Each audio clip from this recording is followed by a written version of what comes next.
Back in 2014, I was in a situation where I wasn't feeling fulfilled. I wasn't feeling free. I was struggling. And so I went for a walk. And I went on a walk and discovered what I now call natural mindfulness. And what was really important about that was it wasn't just about me discovering something for me. It wasn't just about me discovering something that would help me feel more fulfilled and feel more free. It was much bigger than that. It was almost like something that I had to share with other people. I have an absolute love of nature. I've always had a love of nature. And people often say to me, oh, you are the guy that loves nature. But actually, more than that, I love sharing nature. And I think the thing that is greater than me loving nature is sharing nature. And so back in 2014, on this sort of walk to kind of find myself, I suppose, find my true nature, I discovered a path. And so what I've been doing ever since then is sharing that path. And as I've walked that path and shared that path with other people, I've recognized that I've been on that path all of my life. It kind of become clear that I've been walking this path all of my life. And I call it's the path to my true nature. And so the work that I do now is I guide people on their path to discovering, healing, understanding and knowing, and then releasing their true nature. And the best place to do that is in nature. So the environment that I work in and the environment that I had to go into in order to do this was nature.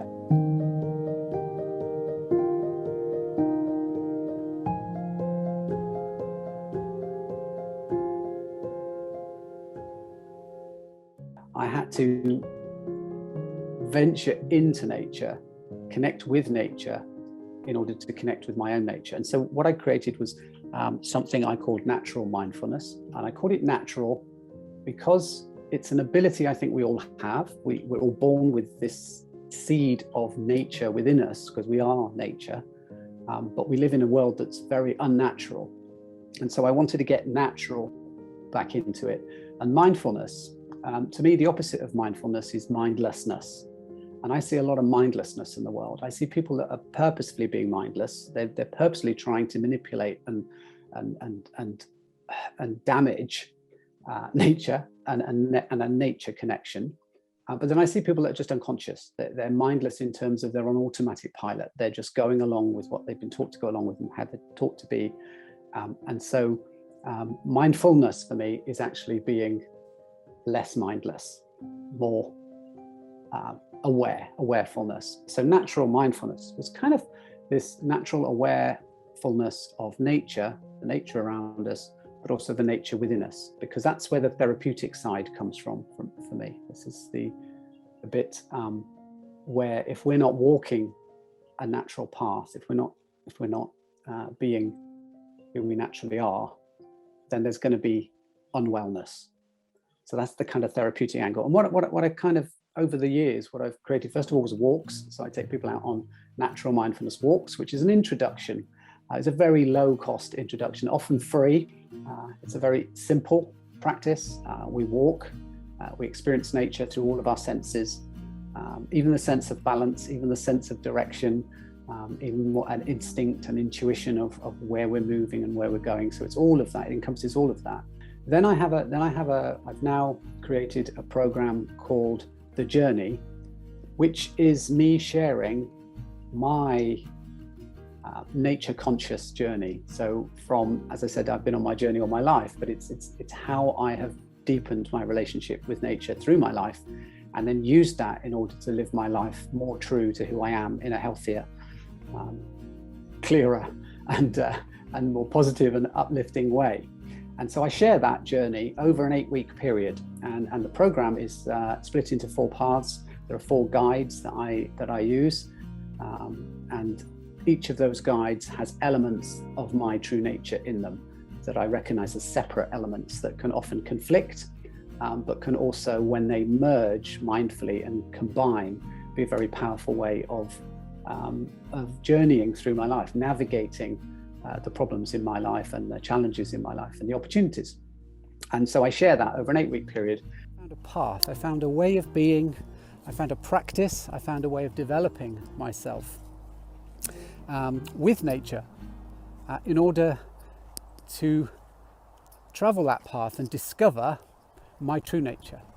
And so over the last 15 years, since returning from the Lake District with this insight, I have been continuing to travel that path of finding my true nature, and realized that it was a long path. It wasn't just about finding my true nature, it was about healing my true nature, because my true nature felt neglected, my true nature felt abandoned, my true nature felt lost and ignored. And so there was a healing process of reintegrating my true nature into my life. So I say, after finding my nature, I needed to heal my true nature, and then started the journey of getting to know my true nature, getting to know what I'm really about, getting to know what my true nature is, the positive sides to my true nature and the negative sides to my true nature, and how living a life aligned with my true nature, what I can do with that. So there was a lot of gathering knowledge and understanding and developing that deep relationship with my true nature.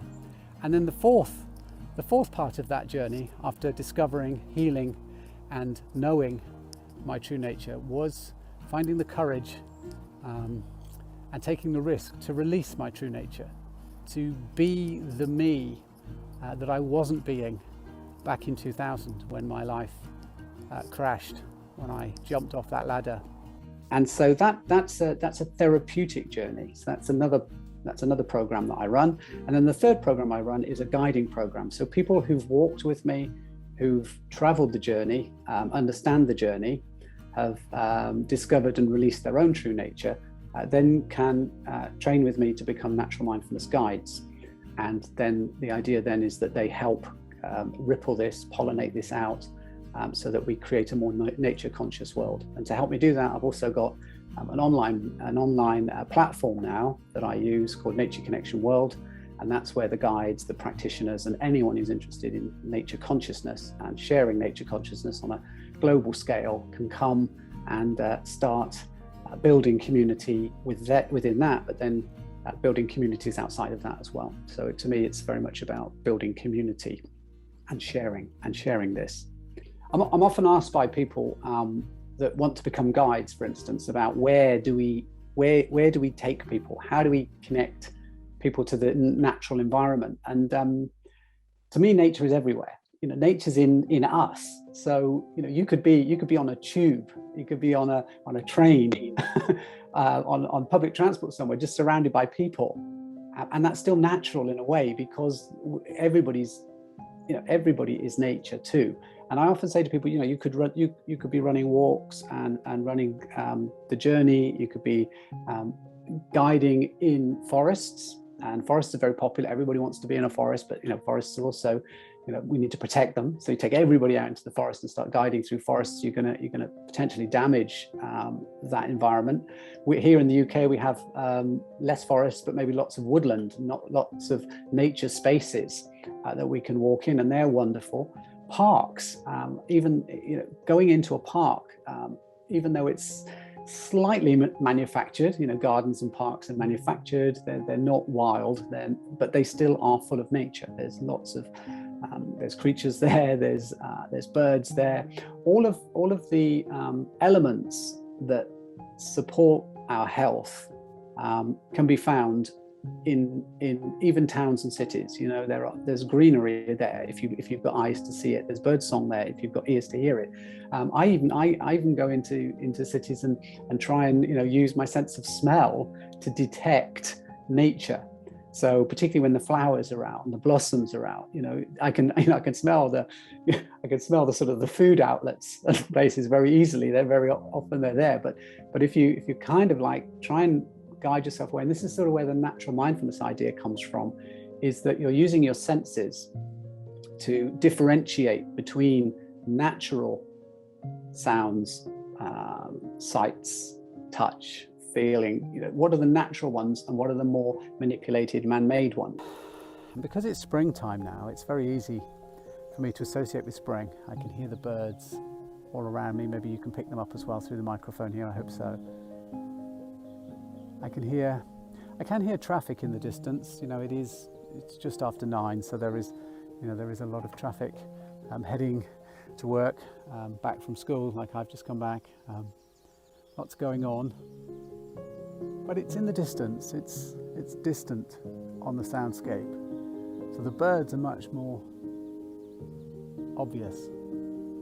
The bird sound is much closer, and my attention is drawn to that more because, again, I practice mindful listening to nature, so my attention tends to drift towards natural sounds. Picked up a wood pigeon just come up there as well. And the mindfulness practice of what I'm doing with people is about helping people to notice the difference, but not judge it, not say, it would be wonderful if I could listen to this beautiful bird song, but the sounds of the traffic, of the noise of the aeroplanes, the noise of people screaming and shouting and dogs barking are annoying me, stopping me from doing that. So part of this practice is about seeing everything in the landscape, whether it's natural to you or whether it's manufactured.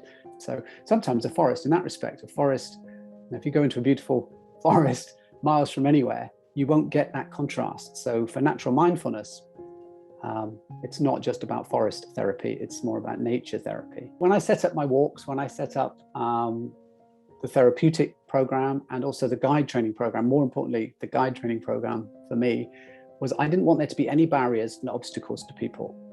To me, this is natural, and it's mindfulness. Two things that I think we're born with. So to have a barrier there doesn't seem natural. To have some sort of qualification in order to even do the training doesn't seem natural to me. And so I want to remove those. I want to remove those barriers. So basically, I'm creating something that's open to everyone. And whenever I come across a barrier, it's my role as the guide to help them overcome that barrier. So for the guides that complete the 21 days, whether it takes them 3 weeks or whether it takes them longer, once they've done that, I'm encouraging them then to start building their own communities, because my approach to the development through this is that they follow a similar path to the one I followed. And so once a guide can sort of demonstrate that they can experience nature and their true nature, or through their true nature, so they experience nature through their true nature, connect deeply, and then can share that, that's all. To me, that's a natural ability that we all have that just needs a little bit of guidance, just needs a little bit of support to get people started. I'm often asked, what are my future plans for nature connection world, natural mindfulness, nature consciousness? I'm prepared for this to grow. I'm prepared for this to grow in ways that I don't already perceive. How I would wish it to go, or how I would like it to go, is that more and more people adopt what I'm doing and adapt it. That's key. I often talk about adopting and adapting. I don't want people to just adopt what I do and copy what I do. I'd like people to adopt it and then adapt it to what works for them.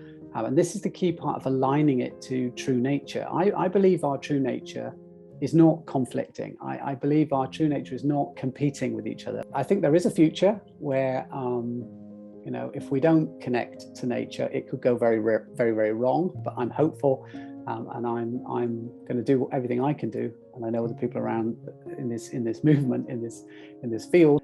And I think that once we bring ourselves together as an individual, we can bring our nature together, recognize what our true nature is, then that pollinates out and that ripples out, and the community can all come together in the same way. That would be lovely, wouldn't it? That would be a nice future.